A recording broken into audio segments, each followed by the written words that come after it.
Hola, muchas gracias por la invitación. A ver, creo que las cifras siguen siendo preocupantes. Creo que acá no hay que olvidar que este mes en general ha sido un mes en que hemos batido récord de contagios y récord de hospitalizados. O sea, hoy en día hay más hospitalizados por COVID en UCI que en toda la pandemia. Entonces, estamos en un momento crítico y se acerca un tiempo que es muy difícil, que es el invierno, que estamos en el invierno, pero han bajado las temperaturas.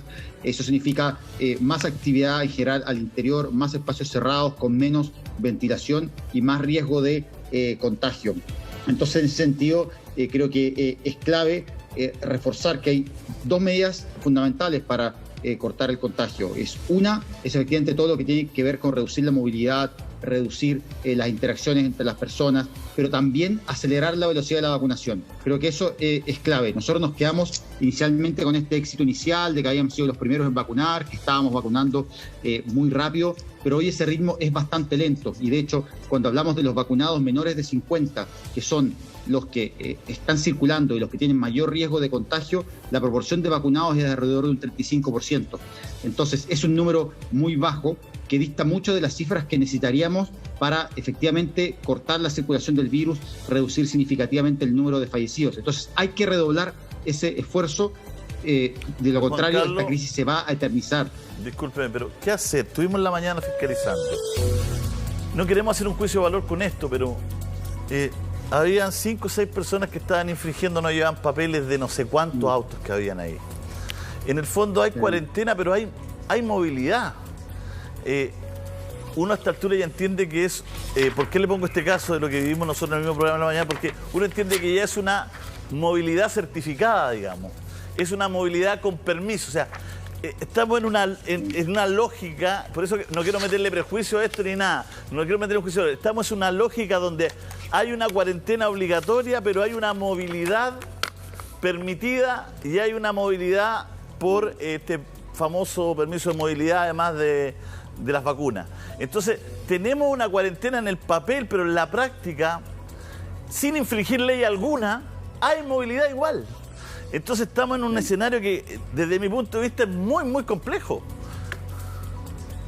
Bueno, es importante decir ahí que efectivamente el pase de movilidad fue algo que el Consejo Asesor propuso, pero no en las condiciones actuales, ¿no? El Consejo Asesor, que es el órgano científico, en el fondo nombrado por el gobierno, consensuó que se debía implementar un pase de movilidad, pero cuando la pandemia o los casos estuvieran en descenso o estables. Ninguno de esos indicadores se cumplió cuando se comenzó a implementar el pase de movilidad. Entonces, evidentemente, creo que en ese momento fue una medida errada. Si bien en un momento pudo haber un incremento del número de vacunados, por eso nuevamente volvió a bajar la velocidad de la vacunación, haciendo ver que efectivamente no es el que haya pase de movilidad o no el que hace que las personas se vacunen, sino que efectivamente hoy hay una limitante socioeconómica. De hecho, se ha visto que de datos de COVID-19 que las personas de menos ingresos, de menor nivel socioeconómico, están teniendo menos acceso a la vacunación.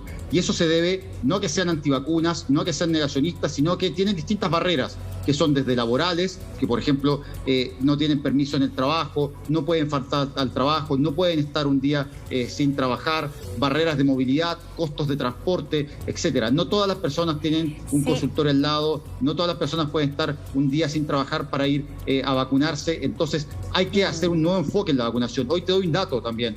Una de las comunas con menor porcentaje de vacunados es Estación Central, ¿ya? Y eso, de hecho, es una de las comunas que tiene más inmigrantes. Sabemos que en general en todas las campañas de vacunación, grupos que temen discriminación, que temen ser deportados, que tienen temor al Estado, muchas veces son los que más dificultades tienen para ir a vacunarse.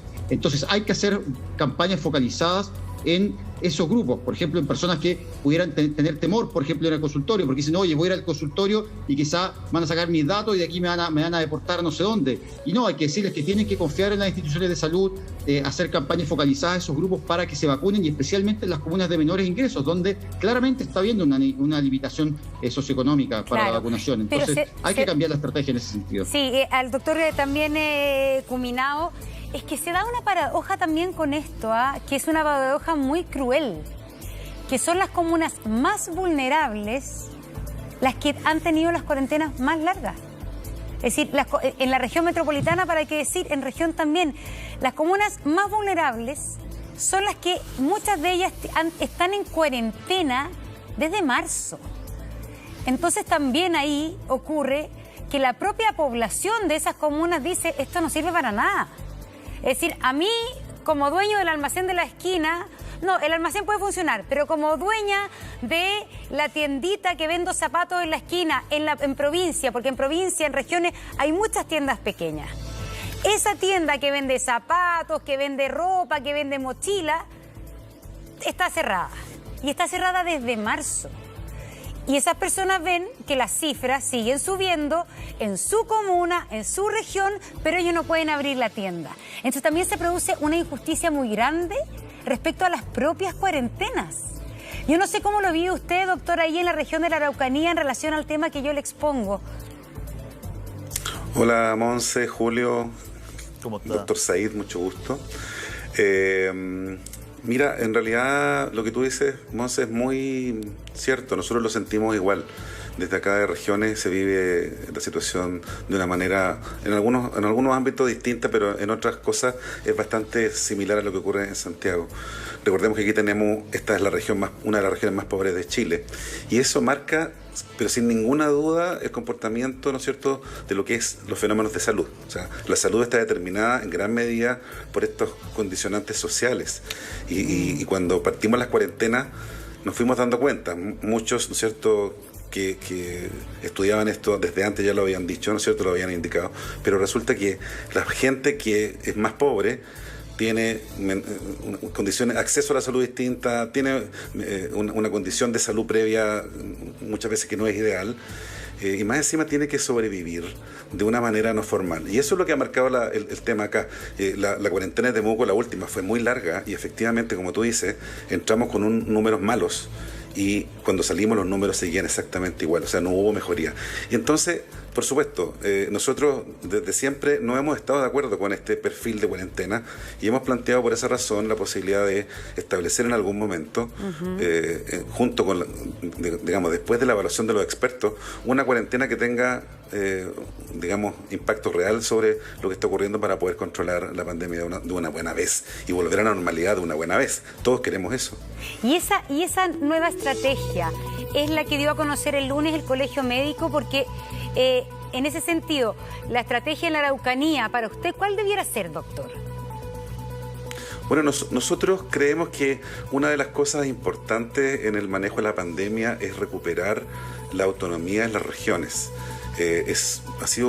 Todas las decisiones se toman a nivel central, ¿no es cierto? Y todas las regiones tenemos que acatar las indicaciones centrales. Nosotros nos hemos reunido muchas veces con las autoridades locales, con las cuales hemos tenido bastante buena relación, nos escuchamos mutuamente, sugerimos cosas, nos sentimos escuchados, pero la verdad es que nos han señalado que no pueden tomar ninguna medida. Y nosotros creemos que cada región debe sacar lo mejor de cada uno, además tomando en cuenta las realidades. Imagínense, no es lo mismo acá tratar de vacunar comunidades mapuches, por ejemplo, que están lejos de la urbe. No es lo mismo ir a las zonas costeras, a las zonas rurales, que son aquí zonas muy extremas. Entonces se requieren esfuerzos adicionales, a lo mejor fondos adicionales, y se requiere una planificación centralizada en cada región. Yo me imagino lo mismo, ¿no es cierto?, en Punta Arenas, lo mismo en el norte. Es muy distinto, ¿no es cierto?, establecer eso. Ahora, recordemos que uno de los centros de esta nueva propuesta que hemos hecho, que no tiene nada de nuevo, por cierto, que es una cuestión que hemos venido planteando desde hace rato, es que tenemos que tener un muy buen control proactivo. Ese el gran punto aquí, es que tenemos que ir un paso antes de que las cosas ocurran, ir previniendo, porque si nosotros vemos las cifras, ¿cierto?, podemos hoy día sentirnos relativamente tranquilos, podemos sacar alguna conclusión con las cifras de hoy, pero si uno ve las tendencias, ¿no es cierto?, y le pregunta a los expertos sobre la modelación, sobre lo que viene en el futuro, sobre eso es lo que hay que trabajar, sobre la opinión experta para el futuro, a corto y mediano plazo, y no tomar medidas en relación a lo que pasó hoy o mañana, ¿no es cierto? Y ahí es donde yo creo que hemos ido fallando, y, ¿no es cierto?, aparte de si hacemos o no un cortocircuito o una nueva cuarentena bien establecida en el nuevo escenario en el que estamos ahora, ¿no es cierto?, la trazabilidad, seguir los casos nuevos de manera estricta es probablemente la clave, y aquí en la región se podría hacer, digamos, si nosotros a nivel local lo pudiésemos implementar de una manera distinta, probablemente que pudiera ser innovadora en relación a otras regiones. Y por supuesto cada región podría aportar lo suyo. Doctor Said, ¿quería hablar? Sí. Sí, creo que efectivamente acá hay que tener claro cuáles son los riesgos que tenemos acá. Los riesgos de no proyectar lo que viene hacia el futuro son estos, que si no logramos bajar rápidamente los casos y vacunar a toda la población, es decir, más del 90% de la población, y con esto digo adultos, todos los adultos y todos los niños que puedan recibir vacunas, el riesgo es perpetuar esta crisis. ¿Por qué? Porque no vamos a lograr efectivamente reducir significativamente el número de hospitalizados y corremos riesgo que pronto llegue una nueva variante. Ya estamos viendo lo que está pasando en Inglaterra, que ha tenido que postergar su plan de desconfinamiento producto de la aparición de esta variante Delta. Entonces, quiero insistir en esto. Si acá no apuntamos a una estrategia cero COVID, a una estrategia de cortar completamente el contagio, sumando diversas estrategias, ojo que cero COVID no significa cuarentenas todo el día, no, significa decir, mira, disminuir la movilidad, acelerar el proceso de vacunación, focalizarlo en los grupos que están más rezagados. Al mismo tiempo mejorar la trazabilidad, ¿cómo? Por ejemplo, potenciando la estrategia de antígenos. Hoy en día sabemos que hay un test que es el de antígenos, que es un test que puede ser tan efectivo como la PCR, pero puede estar resultado en 30 minutos. O sea, le dicen a la persona en el mismo minuto si está enferma o no. Y eso permite acortar la trazabilidad en 3 días. Porque hoy en día la PCR en algunos lugares se demora 24 horas, en otros lugares se demora varios días. Entonces hay que combinar estrategias para apuntar a cero COVID. ¿Qué significa esto? Significa que ojalá todos los casos que tengamos sean importados y que los casos que lleguen al país y si hay circulación comunitaria sean pocos casos, que los podamos controlar con la trazabilidad. Si no hacemos esto, lo que vamos a lograr es que no vamos a bajar suficientemente los casos y no vamos a haber salido de esta crisis y ya va a estar llegando esta nueva variante. Y vamos a estar de nuevo con esta misma conversación y de nuevo con 4.000 hospitalizados. ¿Ya? Entonces, y eso al final es lo que más daña la economía. Lo que más daña la economía es las enfermedades endémicas, persistentes, que no se logran erradicar y que determinan miles de hospitalizados. Y para terminar, acá muchos me dicen, mira, no podemos apuntar a cero COVID, porque esto es como decir cero resfrío. Falso. O sea, el resfrío no mata 30.000 chilenos en un año. Para resfrío no hay vacuna, ¿ya? Para esto sí hay vacuna y sabemos que ahora hay vacunas que son altamente efectivas, que nos pueden ayudar a pensar en un escenario de cero COVID, en un escenario de cortar el contagio. Y por lo demás, motivar a la población con una estrategia de cero COVID es decirles, mira, ¿sabes qué? Queremos eliminar este bicho, queremos sacarlo de circulación y volver a la normalidad. Ya, pero nunca la política ha sido cero COVID.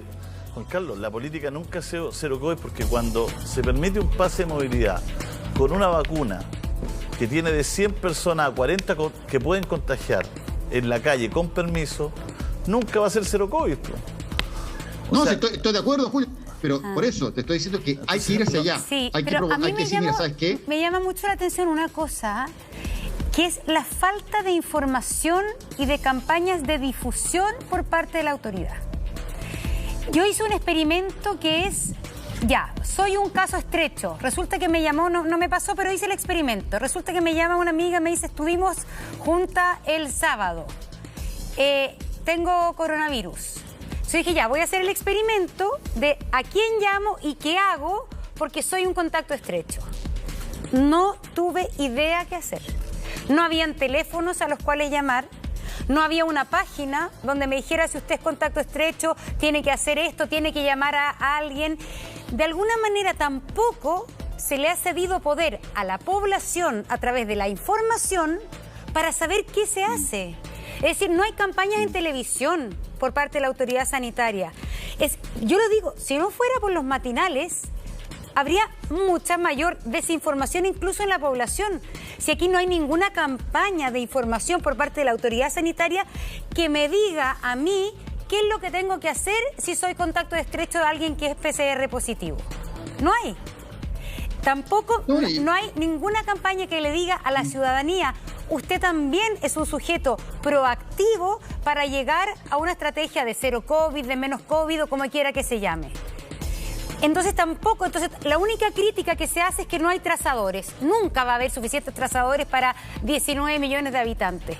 Pero lo que no hay y que sí puede haber es información y una política clara de qué es lo que yo debo hacer si es que tengo sospecha de coronavirus. Y eso no lo encuentro en ninguna parte. Ni a mí, que supuestamente debiera estar más informada, pude encontrar esa información. ¿A quién llamo? ¿Qué hago?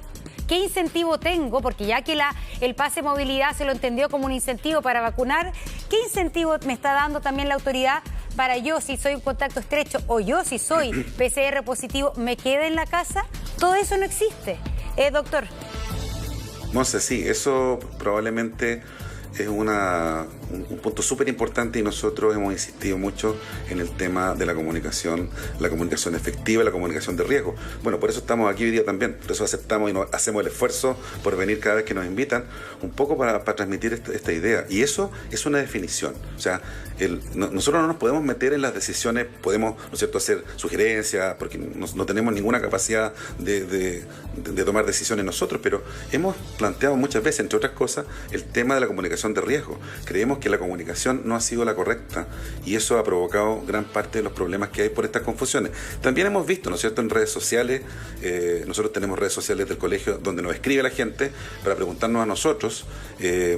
Yo conozco al doctor Said por Twitter, lo conozco como tuitero, porque él ha sido un referente súper importante para nosotros en el país, entre paréntesis, por su análisis que él hace frecuentemente, y me consta que también la gente le pregunta a él cosas, porque dicen, tengo esto.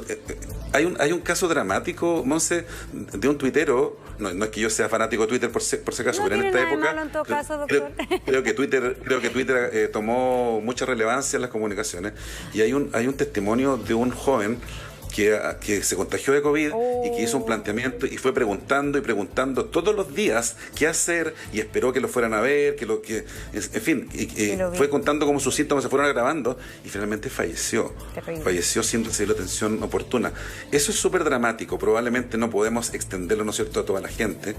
O sea, no podemos hacerlo como generalizado esto, pero sí es cierto que hay problemas, ¿no es cierto?, de comunicación, y sí es cierto que la estructura actual en este momento no está dando abasto a toda la necesidad de la población.